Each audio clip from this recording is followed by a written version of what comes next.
లోకం నుంచి భూమి మీదకి ఎందుకు పడింది, అలా పడినప్పుడు వచ్చినటువంటి అవరోధములు ఏమిటి, ఎందుకు రావలసి వచ్చింది, నాకు ఈ కథాఘట్టాన్ని వివరించవలసింది అని అడిగారు. విశ్వామిత్ర మహర్షి సంక్షిప్తంగా ఆ కథని వర్ణించారు. కానీ రామచంద్రమూర్తికి తెలుసుకోవాలనేటటువంటి కుతూహలము పరిపూర్ణముగా ఉన్నవారు కనుక నాకు దీని చేత తృప్తి లేదు, ఈ గంగని త్రిపథగా అని పిలుస్తారు. అంటే ఆకాశములో ప్రవహించినప్పుడు మందాకిని, భూమి మీద ప్రవహించినప్పుడు భాగీరథి, పాతాళంలో ప్రవహించినప్పుడు భోగవతి అని 3 పేర్లు. అందుకని త్రిపథగా అంటారు. దానికి ఆ పేరెందుకు వచ్చింది నాకు చెప్పవలసింది అని అడిగారు.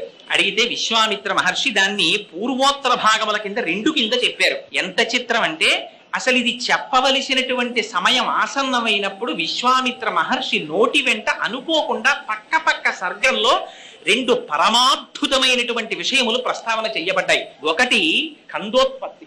సుబ్రహ్మణ్యేశ్వర స్వామి వారు